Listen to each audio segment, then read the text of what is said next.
ಸ್ನೇಹಿತರೆ, ರಾಜ್ಯ ಕಾಂಗ್ರೆಸ್ನಲ್ಲಿ ಅನಿರೀಕ್ಷಿತ ಬೆಳವಣಿಗೆ ಅಂತೂ ನಡೀತಾ ಇದೆ. ಒಂದು ಕಡೆ ಡಿ ಕೆ ಶಿವಕುಮಾರ್ ತಾನು ರಾಜ್ಯದ ಮುಖ್ಯಮಂತ್ರಿ ಆಗಬೇಕು ಅನ್ನೋ ಪ್ರಯತ್ನಕ್ಕೆ ಈಗ ಓಪನ್ ಆಗಿ ಅಖಾಡಕ್ಕೆ ಇಳಿದಿದ್ದು, ಇನ್ನೊಂದು ಕಡೆ ಸಿದ್ದರಾಮಯ್ಯ ಕೂಡ ಮುಂದಿನ ಬಜೆಟನ್ನು ನಾನೇ ಮಂಡಿಸ್ತೀನಿ ಅನ್ನುವ ಹೇಳಿಕೆಯನ್ನು ಕೊಡೋದ್ರ ಮೂಲಕ ಡಿ ಕೆ ಶಿವಕುಮಾರ್ಗೆ ಒಂದು ರೀತಿ ಟಾಂಗನ್ನು ಕೊಡೋ ಪ್ರಯತ್ನವನ್ನು ಮಾಡಿದರು. ಈ ಸಿದ್ದರಾಮಯ್ಯನವರ ಮುಂದಿನ ಬಜೆಟನ್ನು ಮಂಡಿಸ್ತೀನಿ ಅನ್ನುವ ಹೇಳಿಕೆಗೆ ಡಿ ಕೆ ಶಿವಕುಮಾರ್ ಕೂಡ ತಿರುಗೇಟನ್ನು ಕೊಟ್ಟು, ಸಿದ್ದರಾಮಯ್ಯನವರು ಹೇಳಿದ ಮೇಲೆ ನಮ್ಮದೇನಿದೆ, ಅವರಿಗೆ ಒಳ್ಳೆಯದಾಗಲಿ, ಆಲ್ ದಿ ಬೆಸ್ಟ್ ಅನ್ನುವ ಹೇಳಿಕೆಯನ್ನು ಕೊಡೋದ್ರ ಮೂಲಕ ಡಿ ಕೆ ಶಿವಕುಮಾರ್ ಕೂಡ ಟಾಂಗನ್ನು ಕೊಟ್ಟಿದ್ದರು. ಈ ನಡುವೆ ಡಿ ಕೆ ಶಿವಕುಮಾರ್ ಬಣದ ಶಾಸಕರ ಸಂಖ್ಯೆ ಹೆಚ್ಚಾಗಿದೆ ಎನ್ನುವ ಒಂದು ಮಾಹಿತಿಗಳು ಸಿಗ್ತಾ ಇದ್ದಾವೆ. ಅದು ಕೂಡ ಉತ್ತರ ಕರ್ನಾಟಕ ಭಾಗದ ಬಹುತೇಕ ಶಾಸಕರು ಇದೀಗ ಡಿ ಕೆ ಬೆನ್ನಿಗೆ ನಿಂತಿದ್ದಾರೆ. ಅದು ತಮ್ಮ ರಾಜಕೀಯ ಭವಿಷ್ಯದ ದೃಷ್ಟಿಯಿಂದ ಅನ್ನುವ ಮಾಹಿತಿಗಳು ಈಗಾಗಲೇ ಸಾಕಷ್ಟು ಮಾಧ್ಯಮಗಳಲ್ಲಿ ಬರ್ತಾ ಇದ್ದಾವೆ. ಡಿ ಕೆ ಶಿವಕುಮಾರ್ ತನ್ನ ಬೆಂಬಲಿಗರ ಸಂಖ್ಯೆಯನ್ನು ಹೆಚ್ಚಿಸ್ಕೊಳ್ಬೇಕು, ಆ ಮೂಲಕ ಕಾಂಗ್ರೆಸ್ ಹೈಕಮಾಂಡ್ಗೆ ಎಚ್ಚರಿಕೆ ಸಂದೇಶವನ್ನು ರವಾನಿಸಬೇಕು. ಒಂದು ವೇಳೆ ಕಾಂಗ್ರೆಸ್ ಹೈಕಮಾಂಡ್ ನನ್ನ ಒಂದು ಶಾಸಕರ ಬಲಕ್ಕೂ ಕೂಡ ಬಗ್ಗದೆ ಹೋದರೆ ಆಗ ನಾನು ಬೇರೆಯ ರಾಜಕೀಯ ನಿರ್ಧಾರವನ್ನು ತೆಗೆದುಕೊಳ್ಬೇಕು ಅನ್ನುವ ತೀರ್ಮಾನಕ್ಕೆ ಬಂದು ಆ ನಿಟ್ಟಿನಲ್ಲಿ ಈಗಾಗಲೇ ತನ್ನ ಬೆಂಬಲಿಗ ಕಾಂಗ್ರೆಸ್ ಶಾಸಕರ ಬಲವನ್ನು ಹೆಚ್ಚಿಸ್ಕೊಳ್ತಕ್ಕಂಥ ಪ್ರಯತ್ನವನ್ನು ನಡೆಸ್ತಿದ್ದಾರೆ. ಇದಕ್ಕೆ ಪ್ರಮುಖ ಒಂದು ಉದಾಹರಣೆ, ನಿನ್ನೆ ಪರಪ್ಪರನ ಅಗ್ರಹಾರ ಜೈಲಿಗೆ ಹೋಗೋದ್ರ ಮೂಲಕ ಇಬ್ಬರು ಕಾಂಗ್ರೆಸ್ ಶಾಸಕರನ್ನು ಭೇಟಿಯಾಗಿ ಅವರ ಬೆಂಬಲವನ್ನು ಡಿ ಕೆ ಶಿವಕುಮಾರ್ ಅವರು ಕೇಳಿರ್ತಕ್ಕಂಥದ್ದು. ನಿಜಕ್ಕೂ ಡಿ ಕೆ ಶಿವಕುಮಾರ್ ಎಷ್ಟು ಸೀರಿಯಸ್ ಆಗಿ ಈ ಒಂದು ಶಾಸಕರ ಬೆಂಬಲವನ್ನು ಹೆಚ್ಚಿಸಿಕೊಳ್ಳೋ ಪ್ರಯತ್ನವನ್ನು ಮಾಡ್ತಾ ಇದ್ದಾರೆ ಅನ್ನೋಕ್ಕೆ ಒಂದು ಉದಾಹರಣೆ. ಈಗಾಗಲೇ ಸಾಕಷ್ಟು ಮಾಧ್ಯಮಗಳು ಸಾಕಷ್ಟು ಸುದ್ದಿಯನ್ನು ಪ್ರಸಾರ ಮಾಡಿದ್ದಾವೆ. ಒಂದು ಕಡೆ ಡಿ ಕೆ ಶಿವಕುಮಾರ್ಗೆ ಕಾಂಗ್ರೆಸ್ ಹೈಕಮಾಂಡ್ ಮುಖ್ಯಮಂತ್ರಿ ಮಾಡದೆ ಹೋದರೆ ಅವರು ಪ್ಲಾನ್ ಬಿ ಅನ್ನು ರೆಡಿ ಇಟ್ಕೊಂಡಿದ್ದಾರೆ. ಡಿ ಕೆ ಶಿವಕುಮಾರ್ ಈಗಾಗಲೇ ಬಿ ಜೆ ಪಿ ರಾಷ್ಟ್ರೀಯ ನಾಯಕರ ಜೊತೆ ನಿರಂತರ ಸಂಪರ್ಕದಲ್ಲಿದ್ದಾರೆ.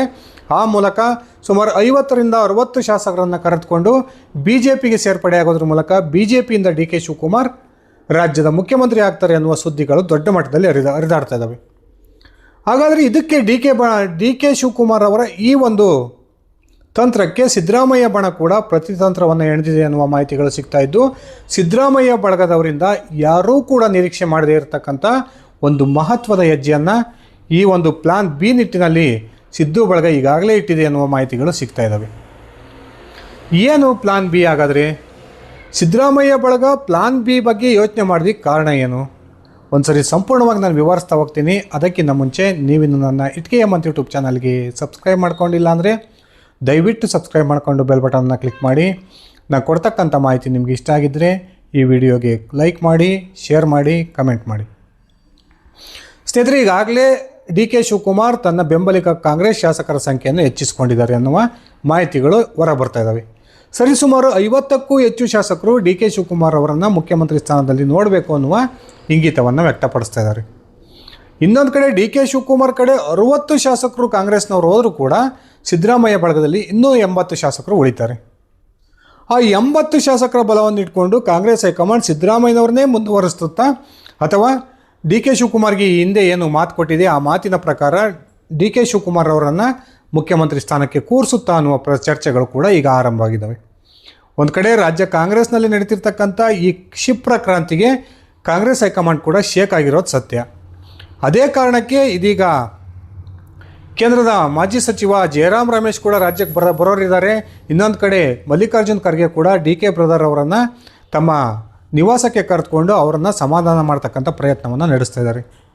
ಇಷ್ಟೆಲ್ಲ ಬೆಳವಣಿಗೆಗಳ ನಡುವೆ ಸಿದ್ದರಾಮಯ್ಯ ಬಣ ಕೂಡ ಪ್ಲಾನ್ ಬಿ ಅನ್ನು ಯೋಚನೆ ಮಾಡಿದೆ ಅನ್ನುವ ಒಂದು ಸ್ಫೋಟಕ ಮಾಹಿತಿಗಳು ಸಿಗ್ತಾ ಇದ್ದಾವೆ.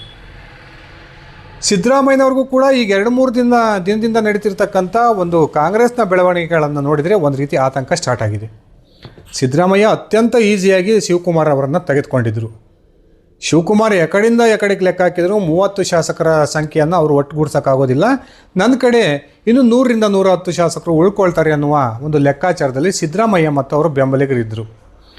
ಆದರೆ ಕಾಂಗ್ರೆಸ್ನಲ್ಲಿ ಈಗ ಒಂದು ಹೊಸ ಸಮಸ್ಯೆ ಶುರುವಾಗಿದೆ. ಅದು ಮೂಲ ಕಾಂಗ್ರೆಸ್ಸಿಗರು ವಲಸಿಗ ಕಾಂಗ್ರೆಸ್ಸರು ಅನ್ನುವ ಒಂದು ಹೊಸ ಸಮಸ್ಯೆ ಶುರುವಾಗಿದ್ದು, ಬಹುತೇಕ ಮೂಲ ಕಾಂಗ್ರೆಸ್ಸಿಗರು ಕೊನೆಯ ಹಂತದಲ್ಲಿ ಡಿ ಕೆ ಶಿವಕುಮಾರ್ ಬೆಂಬಲಕ್ಕೆ ನಿಲ್ಲಬಹುದು ಅನ್ನುವ ಲೆಕ್ಕಾಚಾರಗಳು ಕಂಡು ಬರ್ತಾ ಇದ್ದಾವೆ. ಹಾಗಾದರೆ ಸಿದ್ದರಾಮಯ್ಯನವರು ಮುಖ್ಯಮಂತ್ರಿ ಕುರ್ಚಿಯಿಂದ ಅಷ್ಟು ಸುಲಭ ಕೆಳಗಿಳಿದು ಬಿಡ್ತಾರೆ? Congress high command D K Shivakumar ಅವ್ರಿಗಿರ್ತಕ್ಕಂಥ ಶಾಸಕರ ಬಲವನ್ನು ನೋಡಿ ಸಿದ್ದರಾಮಯ್ಯನವ್ರಿಗೇನಾದರೂ ಮುಖ್ಯಮಂತ್ರಿ ಸ್ಥಾನಕ್ಕೆ ರಾಜೀನಾಮೆಯನ್ನು ಕೊಡ್ರಿ ಅನ್ನುವ ಸೂಚನೆಯನ್ನು ಕೊಟ್ಟಿದ್ದೆ ಆದರೆ ಆಗ ಸಿದ್ದರಾಮಯ್ಯ ಬಳಗ ಬೇರೆಯದೇ ಆದಂಥ ಒಂದು ಪ್ಲಾನನ್ನು ಮಾಡಿಕೊಂಡಿದೆ ಅನ್ನುವ ಒಂದು ಸ್ಪಷ್ಟ ಮಾಹಿತಿಗಳು ಸಿಗ್ತಾ ಇದ್ದಾವೆ. ಈಗಾಗಲೇ ಸಿದ್ದು ಸಂಪುಟದಿಂದ ವಜಾಗೊಂಡಿರ್ತಕ್ಕಂಥ KN ರಾಜಣ್ಣ ಬಹಿರಂಗವಾಗಿಯೇ ಸಾಕಷ್ಟು ಬಾರಿ ಸಿದ್ದರಾಮಯ್ಯನವರೇ ಉಳಿದಿರ್ತಕ್ಕಂಥ ಅವಧಿಗೂ ಕೂಡ ಮುಖ್ಯಮಂತ್ರಿ ಆಗಿರ್ತಾರೆ, ಯಾವುದೇ ಕಾರಣಕ್ಕೂ 5 ವರ್ಷದ ಅವಧಿಯವರೆಗೂ ಸಿದ್ದರಾಮಯ್ಯನವರು ಅಧಿಕಾರದಿಂದ ಕೆಳಗಿಳಿಯಲ್ಲ ಅನ್ನುವ ಹೇಳಿಕೆಯನ್ನು ಕೊಡ್ತಾ ಇದ್ದಾರೆ. ಇನ್ನೊಂದು ಕಡೆ ಸಿದ್ದರಾಮಯ್ಯ ಬಳಗದಲ್ಲಿ ಗುರುತಿಸಿಕೊಂಡಿರ್ತಕ್ಕಂಥ ಪ್ರತಿಯೊಬ್ಬ ನಾಯಕರು ಕೂಡ ಸಿದ್ದರಾಮಯ್ಯನವರ ರಾಜೀನಾಮೆಯ ಪ್ರಶ್ನೆಯೇ ಇಲ್ಲ ಅನ್ನುವ ಹೇಳಿಕೆಯನ್ನು ಕೊಡ್ತಾ ಇದ್ದರೆ, ಸ್ವತಃ ಸಿದ್ದರಾಮಯ್ಯನವರು ಕೂಡ 5 ವರ್ಷದ ಅವಧಿಗೆ ನಾನೇ ಮುಖ್ಯಮಂತ್ರಿಯಾಗಿ ಮುಂದುವರಿತೀನಿ, ಮುಂದಿನ ಬಜೆಟನ್ನು ಕೂಡ ನಾನೇ ಮಂಡನೆ ಮಾಡ್ತೀನಿ ಅನ್ನುವ ಒಂದು ಸ್ಪಷ್ಟ ವಿಚಾರವನ್ನು ನಿನ್ನೆ ಮಾಧ್ಯಮಗಳ ಮುಂದೆನೇ ಹೇಳಿದರು. ಹಾಗಾದರೆ ಕಾಂಗ್ರೆಸ್ ಹೈಕಮಾಂಡ್ನ ಭಯ ಇದ್ದರೂ ಕೂಡ ಸಿದ್ದರಾಮಯ್ಯನವರ ಬಾಯಲ್ಲಿ ಯಾಕಿಂತ ಮಾತು ಬಂತು? ಸಿದ್ದರಾಮಯ್ಯನವರ ಕಾನ್ಫಿಡೆನ್ಸ್ಗೆ ಪ್ರಮುಖ ಕಾರಣ ಏನು ಅನ್ನುವ ಪ್ರಶ್ನೆಗಳು ಉಟ್ಕೊಳ್ತವೆ. ಇದಕ್ಕೆ ಒಂದು ಸ್ಪಷ್ಟವಾದ ಉತ್ತರ ಕೂಡ ಸಿಗ್ತಾ ಇದೆ ಸ್ನೇಹಿತರೆ. ಈಗಾಗಲೇ ಕಳೆದ ವರ್ಷವೇ ಸತೀಶ್ ಜಾರಕಿಹೊಳಿ ಅವರ ನೇತೃತ್ವದಲ್ಲಿ ಕಾಂಗ್ರೆಸ್ನ ವಿರುದ್ಧ ಬಂಡಾಯ ಹೇಳ್ತಕ್ಕಂಥ ಸುಮಾರು 50 ಶಾಸಕರ ಒಂದು ಟೀಮ್ ರೆಡಿಯಾಗಿತ್ತು. ಸತೀಶ್ ಜಾರಕಿಹೊಳಿ ಆ 50 ಶಾಸಕರನ್ನು ಕರೆದುಕೊಂಡು ವಿದೇಶ ಪ್ರವಾಸಕ್ಕೆ ಪ್ಲಾನ್ ಕೂಡ ಮಾಡಿದರು. ಕೊನೆಗೆ ಕಾಂಗ್ರೆಸ್ನ ಹೈಕಮಾಂಡ್ ಹಾಗೂ ಸ್ವತಃ ಮುಖ್ಯಮಂತ್ರಿ ಸಿದ್ದರಾಮಯ್ಯ ಈ ಒಂದು ವಿಚಾರಕ್ಕೆ ಮಧ್ಯಪ್ರವೇಶವನ್ನು ಮಾಡೋದ್ರ ಮೂಲಕ ಆ ವಿದೇಶ ಪ್ರವಾಸವನ್ನು ಕೈ ಬಿಡೋದಕ್ಕೆ ಸತೀಶ್ ಜಾರಕಿಹೊಳಿ ಅವರ ಮನಸ್ಸನ್ನು ಒಲಿಸೋದ್ರಲ್ಲಿ ಸಂಪೂರ್ಣವಾಗಿ ಯಶಸ್ವಿಯಾಗಿ ಆ ಒಂದು ಪ್ರವಾಸ ಮೊಟಕುಗೊಂಡಿತ್ತು.